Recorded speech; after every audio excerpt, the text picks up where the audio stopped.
भाई नमस्ते, मैं गिरहुआ टेक्स भोजपुरी से। और आज बहुत ही खुशी की बात है क्योंकि आपका एक मैंने वीडियो बनाया था पोस्टर पर कि भाई सिर्फ पोस्टर फेंक रहे हैं, पोस्टर फेंक रहे हैं भाई, टीजर कुछ नहीं फेंक रहे हैं।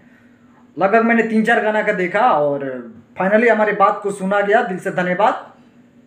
JVK इंटरटेनमेंट से भी बात हुआ था मेरा, और बात होने के बाद मैंने कहा था कि भाई गाना कब छोड़ रहे हो अपना, तो उन्होंने कहा था कि मैंने टीजर छोड़ दिया और कल ना परसों हम गाना छोड़ देंगे। तो श्योर परसों उनका गाना आ रहा है, और परसों और एक गाना आ रहा है जिनको हमको पता है परसों गाना आ रहा है वो। तो परसों फिर से भाई सेमीफाइनल होने वाला है, श्योर फाइनल।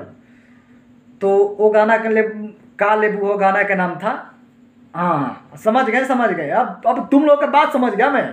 ठीक है भाई, ठीक से बोल रहा हूँ, पहले सुन लो बात, कमेंट बाद में करना। तो का लेबू गाना का नाम था, उसमें डिम्पल जी है, डिम्पल जी का पता है, डिम्पल जी से मैंने बात किया था। उनको भी कहा नाम था कि जल्दी मुझे कुछ दो, और फोन भी दे रहे थे का लेबू हो।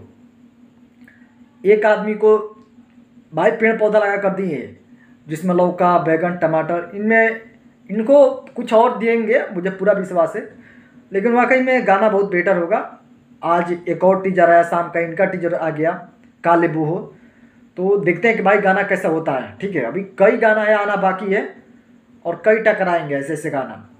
और इतना लगातार पोस्टर जो छूट रहा है भाई, बहुत गलत हो रहा है। थोड़ा गाना रिलीज करो, उसके बाद टाइमिंग को छोड़ो। अब तो आप ही तो है, दूसरा कौन है भाई। खेसारी लाल यादव जी का ऑलरेडी 3-4 दिन बाद आएगा, अब तो आएगा नहीं, कल ना परसों, परसों के बाद फिर 4 दिन 5 दिन वेट करना पड़ेगा। पोस्टर के डिमांड होगा तब गाना आएगा, क्योंकि वो केस चल रहा है सुप्रीम कोर्ट में। ये तो ऑटोमेटिक चला कि भाई चलो भाई, वो सब संभाल रहा है ग्लोबल म्यूजिक जंक्शन। तो हुआ कि चलो भाई इस पर गाना छोड़ देते हैं, फैंस की डिमांड था तब छूटा ना। अभी तो आप ही गा रहे हैं, तो क्या इसमें दिक्कत है। तो बढ़िया से छोड़िए, हड़बड़ा का मत। जरूरी था आज टीजर छोड़ना, कल सुबह भी छोड़ देते, क्या हो। तो फिलहाल भाई टीजर आया, जाकर देख लीजिएगा भाई, आपका चलता है। नमस्कार।